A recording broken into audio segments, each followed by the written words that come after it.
Hello दोस्तों, नमस्कार। संतोष future classes में आपका स्वागत है। आज चलिए हम शुरू करते हैं।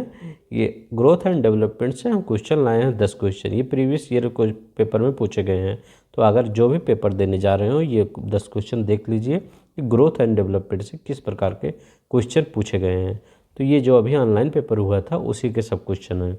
तो चलिए हम देख लेते हैं कि इस बार पेपर ग्रोथ एंड डेवलपमेंट से किस प्रकार के क्वेश्चन आए हैं। देखिए, पहला क्वेश्चन है, बिना किसी देरी के हम स्टार्ट करते हैं। जिन्होंने चैनल को सब्सक्राइब नहीं किया है प्लीज़ सब्सक्राइब कर लें ऐसे ही वीडियो देखने के लिए। तो बच्चों में संज्ञानात्मक विकास का परिणाम है, बताइए। केवल आनुवंशिकता, केवल पर्यावरण, आनुवंशिकता और पर्यावरण की प्रक्रिया, केवल आर्थिक कारक।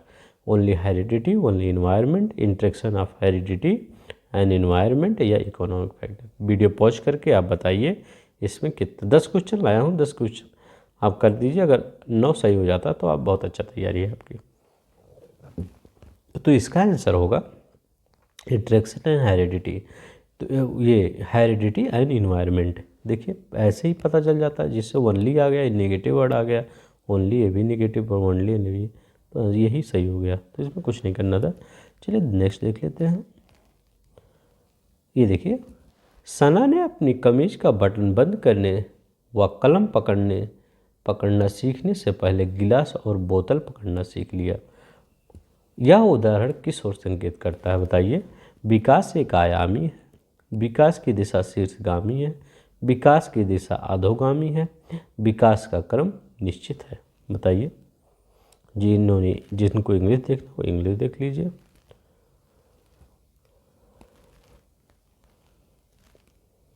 तो इसका आंसर क्या होगा? इसका आंसर होगा ये विकास की दिशा अधोगामी है, प्रॉक्सिमो डिस्टल।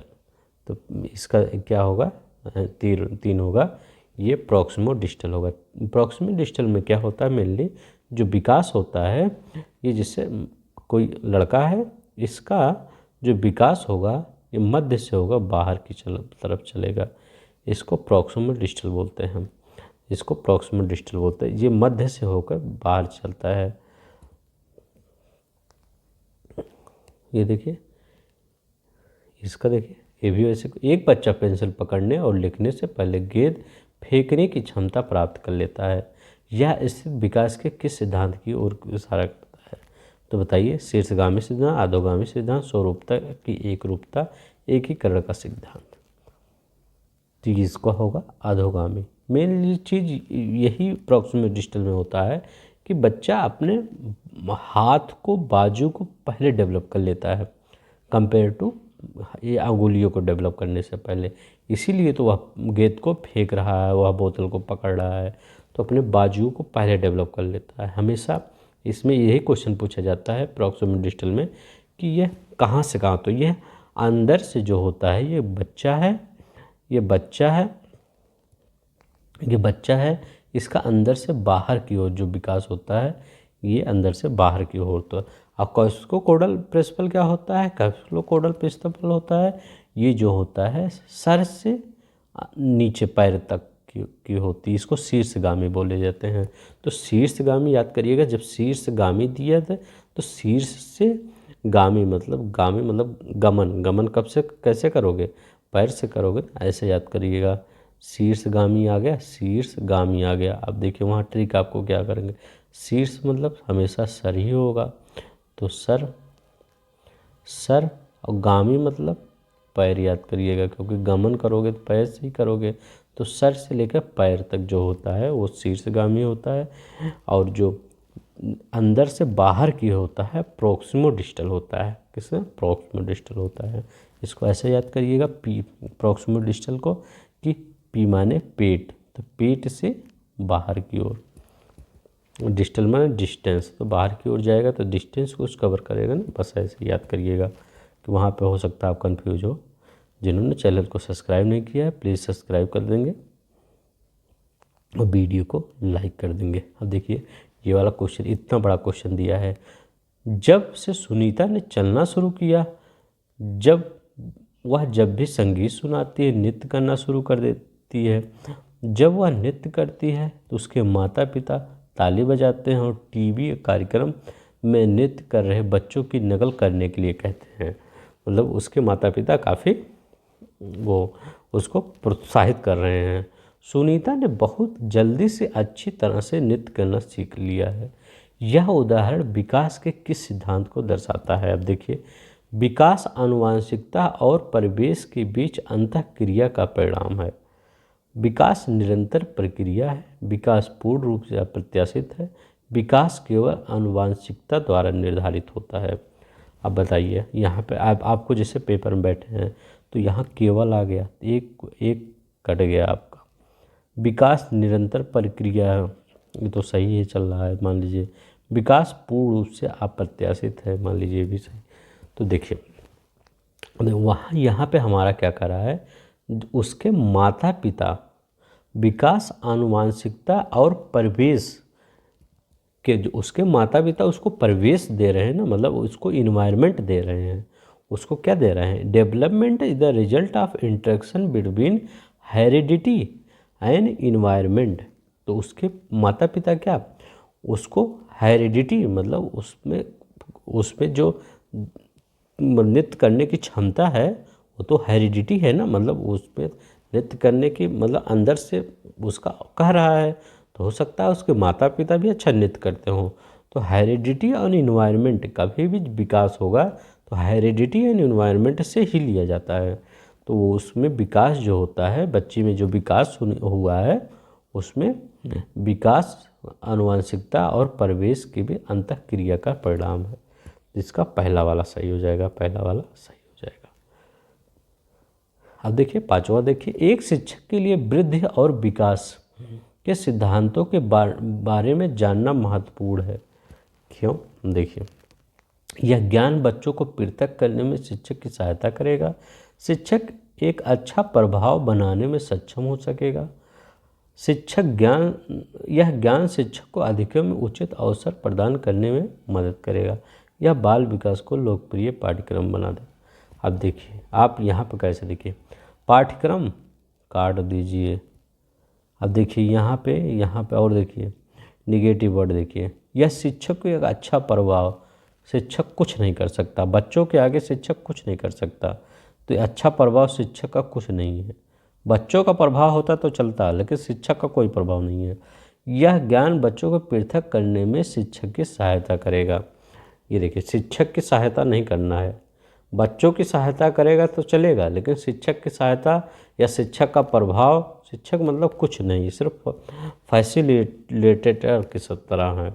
मेरा NEP क्या कहता है 2009 कि ये फैसिलिटेटर की तरह है ये शिक्षक, और कुछ नहीं है। बच्चों को फिर गाइडेंस करेगा बस। यह ज्ञान शिक्षक को अधिगम के उचित अवसर प्रदान करने में मदद करेगा। यही सही है आपका।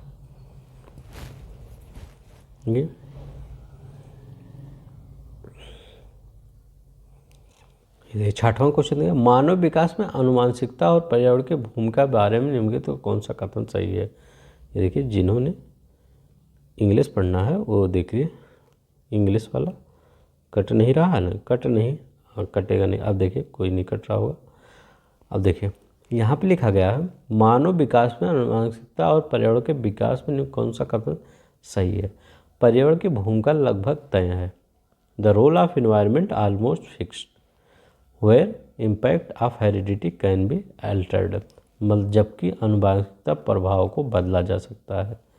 अब देखिए, व्यवहारवाद पर आधारित सिद्धांत काफ़ी हद तक मानव विकास में प्रकृति की भूमिका पर आधारित है।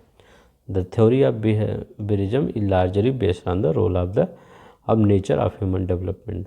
आनुवंशिकता पर्यावरण के सापेक्ष विकास के विभिन्न क्षेत्रों पर निर्भर करता है। भारत सरकार के प्रतिपूरक भेदभाव की नीति मानव प्रकृति की भूमिका पर आधारित है। बताइए कौन सा होगा इसमें? अब देखिए इसमें होगा थर्ड वाला। क्यों?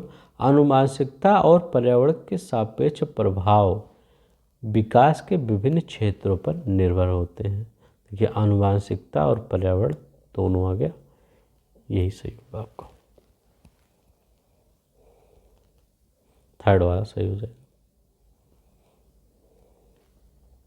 ये देखिए, ये 6 साल की लड़की असाधारण खेल क्षमता दिखाती है, उसके माता पिता दोनों ही खिलाड़ी हैं, उसे रोज़ कोचिंग के लिए भेजते हैं, सप्ताह में उसको प्रशिक्षण देते हैं। उसकी क्षमता किन अंतःक्रिया के बीच का परिणाम है, बताइए। अब देखिए उनके health and training, description and nutrition, या हेरिडिटी, इन्वायरमेंट, या ग्रोथ एंड डेवलपमेंट, किसका है बताइए। स्वास्थ्य और प्रशिक्षण का, अनुशासन और पोषण का, आनुवांशिकता और वातावरण का, वृद्धि और विकास का। तो सब जानते हैं कि आनुवांशिकता और वातावरण का। उसके माता पिता क्या है, उसको रोज़ भेजते हैं, तो उसका मतलब वातावरण उसको मिल रहा है, घर में कोचिंग भेजते हैं, इसका वातावरण मिल रहा है ना। आनुवांशिकता मतलब वह उसके पिता माता पिता खेल में रुचि लेते होंगे, तो उसको बच्ची भी खेल में अधिक रुचि लेती है। अब देखिए 8वां क्या है, निम्नलिखित में कौन सा कथन विकास के बारे में सही है। विकास जन्म से किशोरा अवस्था तक आगे की ओर बढ़ता है और पीछे की तरफ। देखिए विकास परिवर्तन एक सीधी रेखा में हो जाता है। विकास विभिन्न व्यक्तियों में भिन्न भिन्न होता है। विकास जन्म से किशोर बहुत तीव्र गति से, उसके बाद रुक जाता है, नहीं। विकास कभी नहीं रुकता, मृत्यु तक होता है। जन्म से आप पढ़े होंगे, विकास जो होता है जन्म से मृत्यु तक होता है, जन्म से मृत्यु तक होता है। तो देखिए यह विकास विभिन्न व्यक्तियों में भिन्न भिन्न होता है, यही सही होगा। क्यों होता है विभिन्न व्यक्तियों में, किसी का विकास सब अच्छा हो जाता है, किसी का विकास अच्छा नहीं होता है। कोई जल्दी लंबा हो जाता है, कोई मतलब ये तो ग्रोथ हो गया, जो कोई जल्दी सीख लेता है, कोई जल्दी नहीं सीख पाता है। तो यही होता है कि भिन्न भिन्न व्यक्तियों में भिन्न भिन्न होता है। ये देखिए ये वाला क्वेश्चन बहुत ट्रिकी क्वेश्चन है, इसको याद करिए। देखिए यह उदाहरण है कि बच्चों में आचरण का प्रविकरण और दंडों द्वारा परिवर्तित किया जा सकता है। इस विचार पर आधारित प्राथमिक रूप से विकास किसके से प्रभावित होता है, केवल आनुवांशिकता से, आनुवांशिकता और वातावरण से, केवल वातावरण से, न आनुवांशिकता और न वातावरण से। देखिए हेरिडिटी ओनली, देखिए both heredity environment, environment only, neither heredity और नॉर इन्वायरमेंट। अब देखिए इसमें क्या दिया गया है, परवणीकरण और दंडों द्वारा परिवर्तित किया जाता है, मतलब इन्वायरमेंट की बात की गई है। यहाँ पे कहीं पे आप देखिए कि यहाँ पे हेरिडिटी की बात नहीं की गई है, हेरिडिटी की बात यहाँ पे नहीं की गई है। तो मतलब कहाँ पे होगा, दंड की बात की गई है सिर्फ। तो इन्वायरमेंट वहाँ मिल रहा है ना, वहाँ का इन्वायरमेंट दंड वाला इन्वायरमेंट है, मतलब वहाँ पे हमेशा मार काट हो रही है, तो बच्चों को दंड देने की बात हो रही, तो इन्वायरमेंट ओनली हो जाएगा, यहाँ पे इन्वायरमेंट ओनली हो जाएगा। देखिए 99% सही होता है, जहाँ वहाँ ओनली आ गया वो गलत हो जाता है, लेकिन 1% जो होता है वो आपका सही भी हो सकता है। 1% है आपका, लगाइएगा। तो दंडों द्वारा परिवर्तित किया जाता है, वहाँ पे आचरण और के प्रबलीकरण। तो आचरण आ गया, तो आचरण मतलब क्या, इन्वायरमेंट कैसा होगा, और दंड और आचरण मतलब इन्वायरमेंट से ही बात कर रहा है ना, तो इन्वायरमेंट वहाँ पे कैसा होना चाहिए।